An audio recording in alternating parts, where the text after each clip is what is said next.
ایک لڑکی نے گھر میں کسی کو نہ پا کر اپنے بوائے فرینڈ کو فون کیا کہ جانو تم جلدی سے گھر آ جاؤ، گھر میں کوئی نہیں ہے۔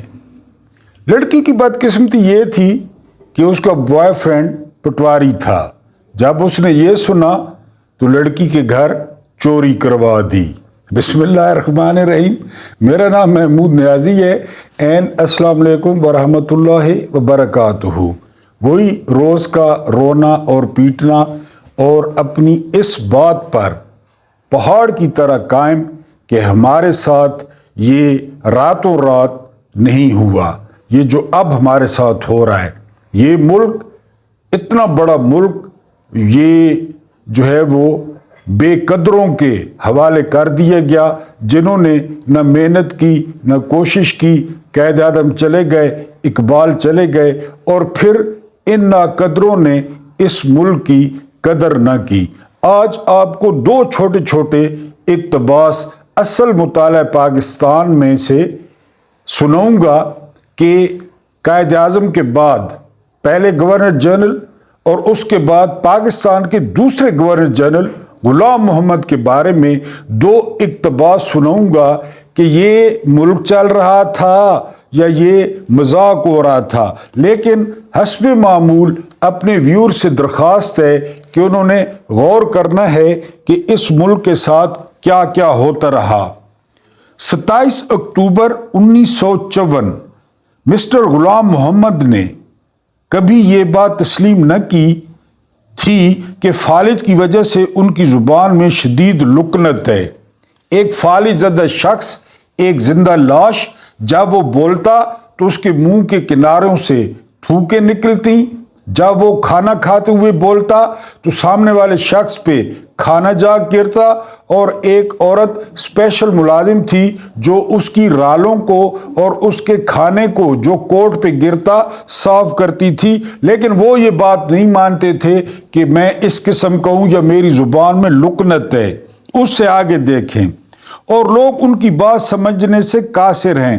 غالباً وہ اسی خوش فہمی میں مبتلا رہے کہ ان کی باتوں کا معیار اتنا بلند ہوتا ہے کہ کم فہم لوگ انہیں آسانی سے سمجھ نہیں پاتے، یا کبھی کبھی وہ سمجھتے تھے کہ دوسرے لوگوں کی سماعت میں کوئی فطور ہے۔ ایک روز ایک جوائنٹ سیکرٹری اپنے وزیر کے ہمراہ گورنر جنرل کے پاس آیا ہوا تھا۔ اس بیچارے کی سمجھ میں گورنر جنرل کی کوئی بات نہ آ رہی تھی۔ تنگ آ کر گورنر جنرل نے پوچھا، کیا تم بہرے ہو؟ جان بچانے کی خاطر جوائنٹ سیکرٹری نے بہانہ بنایا، جی ہاں سر، آج کل میرے کانوں میں بڑی تکلیف ہے۔ اب کیا تھا، گورنر جنرل نے ڈسپینسری سے کمپاؤنڈر کو بلوایا اور وہیں بیٹھے بیٹھے بیچارے جوائنٹ سیکرٹری کے کانوں میں پچکاری لگوا کر صاف کرا دی۔ یہ دوسرا گورنر جنرل ہے پاکستان کا۔ ایک بار عید کے موقع پر مسٹر غلام محمد کے سر پر یہ بھوت سوار ہو گیا کہ وہ قوم کے نام اپنا پیغام خود براڈ کاسٹ کریں گے۔ ریڈیو پاکستان کے ڈائریکٹر جنرل زید بخاری کو جب یہ ترکیب سوجھی کہ پیغام ریکارڈ کر کے پہلے گورنر جنرل کو سنا دیا جائے، وہ عقل مند آدمی ہیں، یہ اشارہ خود سمجھ جائیں گے۔ ان کی آواز اس قابل نہیں ہے کہ ریڈیو پر براڈ کاسٹ کی جائے۔ چنانچہ بخاری صاحب کی سرکردگی میں بڑے اہتمام سے گورنر جنرل کی تقریر ریکارڈ کی گئی۔ اس کے بعد بخاری صاحب نے بڑے ادب سے پوچھا، حضور کیا آپ اپنی تقریر کا ریکارڈ سننا پسند کریں گے؟ غور کرنا ہے۔ ضرور، گورنر جنرل نے گرم جوشی سے جواب دیا۔ اب جو ریکارڈنگ کا ٹیپ چلایا گیا تو اس سے خر خر، غار غار، غاں غاں کے ساتھ لپٹی ہوئی ایسی آوازیں برآمد ہونے لگی جیسے پھٹے ہوئے پائپ سے بہت سی گیس بیک وقت خارج ہونے کی کوشش کر رہی ہے۔ آدھا ٹیپ سن کر مسٹر غلام محمد آپے سے باہر ہو گئے اور انہوں نے بخاری صاحب کا ٹیٹوا لیا کہ یہ کیسا اناڑی ڈائریکٹر جنرل ہے جو ایک تقریر بھی صحیح طور پر ریکارڈ نہیں کر سکتا، الٹا چور کوتوال کو ڈانٹے۔ اس روز ہم لوگوں نے بڑی مشکل سے بخاری صاحب کو گورنر جنرل ہاؤس سے صحیح سلامت باہر نکالا۔ اب آگے دیکھیں، کابینہ کے وزیر، غیر ملکی سفیر اور دوسرے ملاقاتی جب گورنر جنرل سے ملنے آتے تھے تو انہیں مسٹر غلام محمد کی گفتگو سمجھنے میں بڑی دشواری پیش آتی تھی۔ لطیفہ ملاحظہ کریں۔ جی، ایک بار مصر کے صدر جمال عبد الناصر کسی دورے پر جاتے جاتے ایک رات کے لیے کراچی میں رکے۔ انہیں گورنر جنرل ہاؤس میں مہمان ٹھہرایا گیا۔ رات کو ان کے اعزاز میں عشائیت تھا۔ ڈنر سے پہلے دونوں صاحبان کچھ دیر کے لیے ایک دوسرے سے ملے۔ یہ سننے والا ہے، مسٹر غلام محمد کہہ رہے ہیں، پچھلے سال میں بڑا شدید بیمار ہو گیا تھا۔ صدر ناصر جواب دے رہے ہیں، کچھ نہ سمجھے بلکہ یہ قیاس کیا کہ رسم کے مطابق وہ ان کی خیر خیریت دریافت کر رہے ہیں۔ یس ایکسلنسی، گڈ، ویری گڈ، یہ جواب دیا ہے۔ مسٹر غلام محمد، میں اتنا سخت بیمار ہو گیا تھا کہ مرنے کے قریب تھا۔ صدر ناصر، یس ایکسلنسی، گڈ، ویری گڈ۔ یہ دوسرا گورنر جنرل تھا پاکستان کا، اس بدقسمت بستی کا۔ اور تھوڑا سا پیراگراف آگے سنیں۔ کچھ عرصے بعد جب مسٹر غلام محمد واپس کراچی آئے تو ان کی دماغی حالت اور بھی پیچیدگی اختیار کر چکی تھی۔ وہ صبح سویرے سوٹ بوٹ پہن کر کیبنٹ روم میں آ جاتے تھے، اپنے اطراف کے مختلف افراد کو جمع کر کے ہر روز نئی کابینہ بناتے تھے، ان سے حلف اٹھواتے تھے۔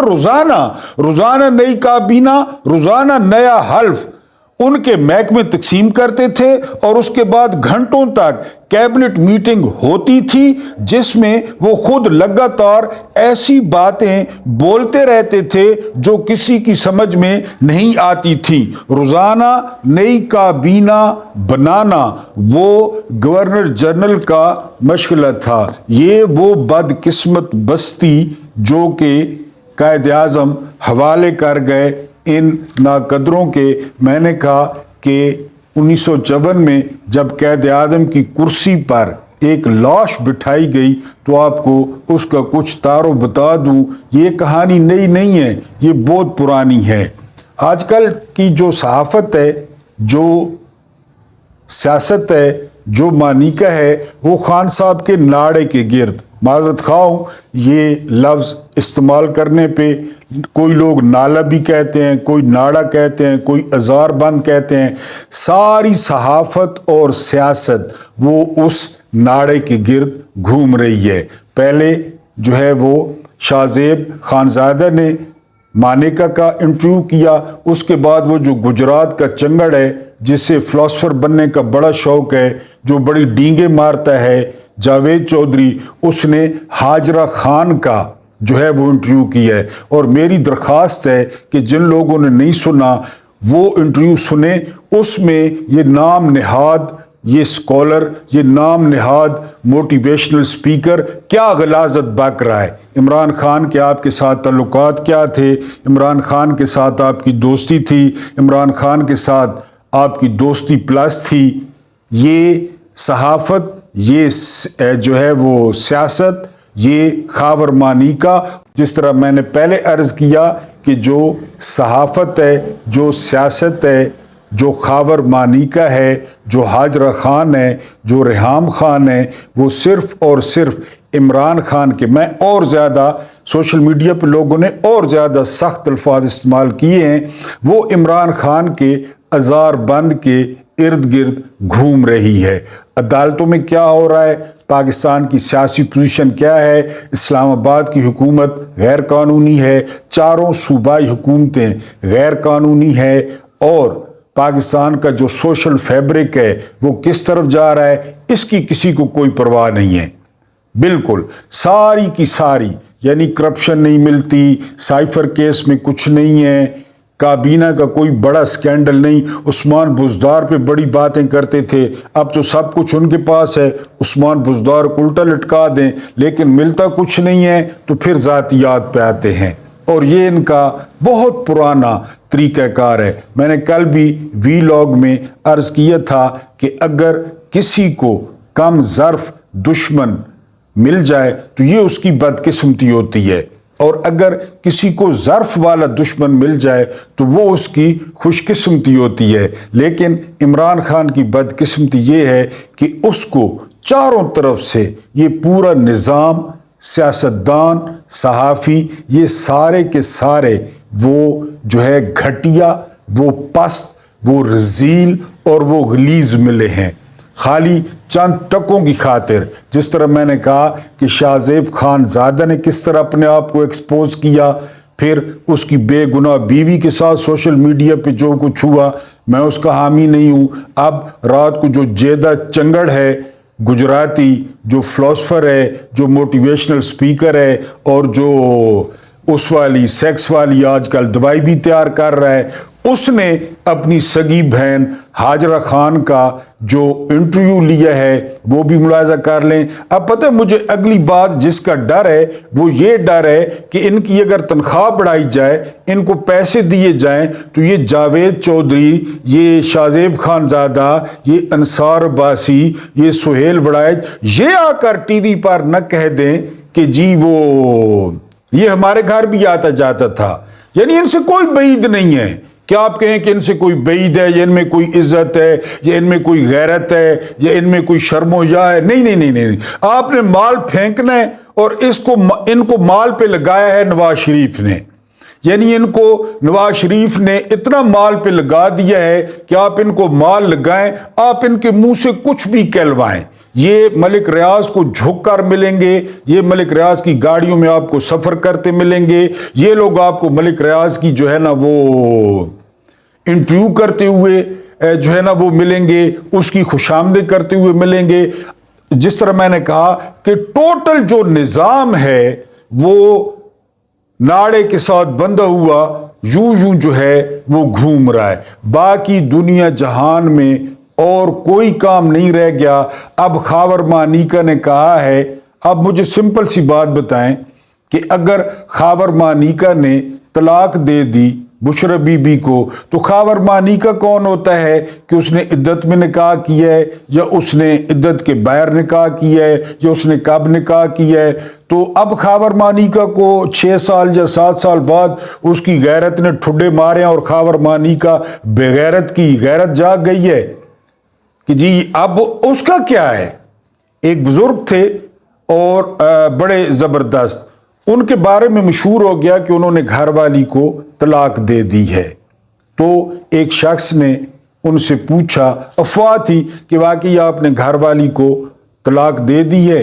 تو ان بزرگ نے فرمایا کہ اگر طلاق نہیں دی تو یہ میرا ذاتی معاملہ ہے، ہو دی ہیل آر یو، آپ کون ہوتے ہو پوچھنے والے، اور اگر طلاق دے دی ہے تو اب میرا اور اس عورت کا کیا تعلق ہے کہ میں تبصرہ کروں کہ طلاق دی ہے یا نہیں دی ہے؟ اب میرا اور اس کا کوئی تعلق نہیں ہے، وہ میرے لیے غیر ہے، میں اس کے لیے غیر ہوں۔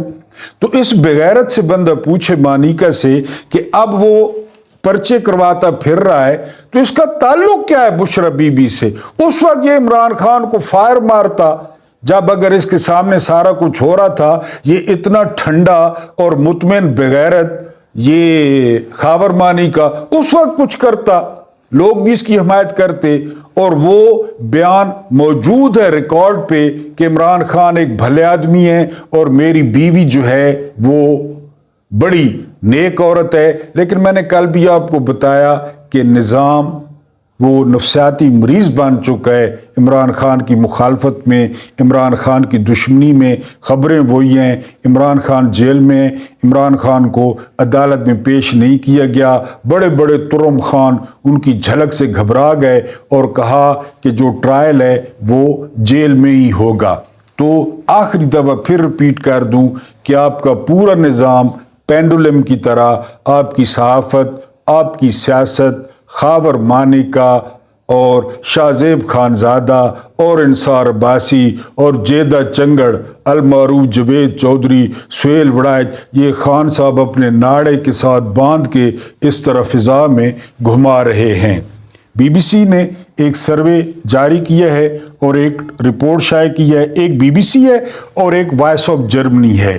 اس نے انکشاف کیا ہے کہ جو نون لیگ کی بڑی قیادت ہے وہ نواز شریف کو کہہ رہی ہے کہ آپ پیچھے ہٹ جائیں، الیکشن جیتنے کا سوال ہی پیدا نہیں ہوتا۔ ہاں اگر کچھ لے دے کہ معاملہ بہتر ہو گیا، کوئی سیٹیں نکل آئیں، کوئی فرشتے آ گئے ووٹ ڈالنے کے لیے، تو پھر آپ کو کہیں پہ ایڈجسٹ کر لیا جائے گا، ورنہ آپ پیچھے ہٹ جائیں۔ اور یہ بھی خبر ہے مارکیٹ میں کہ میاں صاحب کچھ دنوں بعد پلیٹلیٹس گرائیں گے، یا وہ حکیم وہ نکال لائیں گے جس کی گورکن کی طرح شکل ہے، ڈاکٹر عدنان، وہ کہے گا کہ میاں صاحب کی طبیعت بہت خراب ہے۔ اور یہ بھی کہا جا رہا ہے کہ میاں صاحب دسمبر میں لندن سدھار جائیں گے، کیونکہ فرق بہت زیادہ ہے، یعنی 1 اور 90 کا فرق ہے۔ 1 ووٹ پڑتا ہے پی ایم ایل این کو کہیں پہ، تو 90 ووٹ پڑتا ہے پی ٹی آئی کو۔ جس شہر کا اٹک کا سروے ہوا کلین سویپ، تلگنگ کا سروے ہوا کلین سویپ، مردان کا سروے ہوا کلین سویپ، مولوی وہاں پہ 4تھے نمبر پہ آ رہا ہے۔ تو بی بی سی نے اور وائس آف جرمنی نے ایک تعفن زدہ لاش اور ایک مردہ گھوڑا قرار دیا ہے نواز شریف کو، اپنی جماعت کے لیے اور خود اپنے لیے، کہ ان کی جو ہے وہ اب کوئی وقت نہیں ہے پاکستانی سیاست میں، اور پاکستانی 3 دفعہ ان کو بھگت چکے ہیں، 4تھی دفعہ ان کے بھائی کو بھگت چکے ہیں، جو کہ اصل میں وہ بھی نواز شریف کی حکومت تھی۔ یہ لوگوں کو دھوکہ دیتے ہیں، اس میں بھی ایک مرضی نواز شریف کی شامل تھی۔ تو بی بی سی اور وائس آف جرمنی کے مطابق ان کو مشورہ دیا جا رہا ہے کہ وہ سائڈ پہ ہو جائیں۔ آخری خبر یہ ہے کہ وہ ایک جو کت خانہ تھا 16 مہینے پی ڈی ایم، اس طرح جو ہے وہ ایک ذائچہ بنایا جا رہا ہے، جس میں نواز شریف کو الیکشن کے بغیر بات کر رہا ہوں، نواز شریف کو وزیر اعظم، زرداری کو صدر اور کے پی کے مولوی کو ڈالا جائے گا۔ یعنی یہ، اور اس کی منظوری جو ہے وہ جسٹس قاضی فائز ایزی پیسہ سے لی جائے گی، جس نے کہا تھا کہ الیکشن کے ممکن ہونے اور نہ ہونے پہ بات بھی نہیں کرنی۔ کل سہیل وڑائچ نے اتنا بڑا کالم لکھ دیا تو بلائے نا سہیل وڑائچ کو اور الٹا لٹکائے کہ کیوں تم نے کہا ہے کہ الیکشن اگست اور ستمبر میں ہونے چاہیے، معیشت ڈسٹرب ہوگی۔ تو ایک ذائچہ یہ بھی بن رہا ہے کہ بغیر الیکشن کے نواز شریف کو وزیر اعظم بنا دیا جائے، زرداری کو صدر بنا دیا جائے، مولوی کو کے پی کے دے دیا جائے، اور بلوچستان خون آشام درندوں کے حوالے کر دیا جائے، سرداروں کے اور جاگیرداروں کے، سندھ حسب معمول پیپلز پارٹی کو دے دیا جائے، اور پنجاب تو ویسے بھی نون لیگ جہیز میں لائی تھی، وہ نون لیگ کا ہی ہوگا۔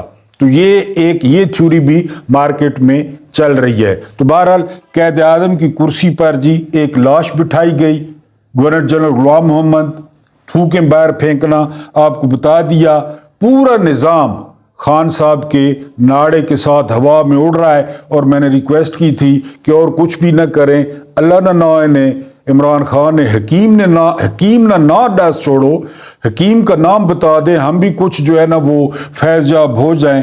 اس کے علاوہ نواز شریف ایک مردہ گھوڑا ہے اور اس پر کوئی شرط لگانے کو تیار نہیں ہے۔ یہ آپ کا اپنا ڈیجیٹل پلیٹ فارم ہے، اور کچھ لوگوں نے کہا ہے کہ آپ سے بات ہو سکتی ہے، تو کیوں نہیں ہو سکتی؟ میں بالکل وی آئی پی نہیں ہوں، 2 ٹکے کا بندہ ہوں، آپ کا بھائی ہوں۔ آپ کا جو ہے نا وہ جو چھوٹے ہیں اور جو بڑے ہیں میرے لیے محترم ہے، بالکل بات ہو سکتی ہے۔ جب مجھ سے بات کرنا چاہیں، جس کو میرا واٹس ایپ نمبر چاہیے ہوگا میں انشاءاللہ پرووائڈ کر دوں گا۔ سبسکرائب کریں، سپورٹ کریں، شیئر کریں، اور جب آپ لوگ لائک کرتے ہیں تو بولنے کا جو حوصلہ ہے وہ اور بڑھ جاتا ہے۔ لیکن درخواست یہ ہے کہ اس یوٹیوب فیملی کو زیادہ سے زیادہ بڑا کریں۔ مجھے برداشت کرنے کا بہت بہت شکریہ۔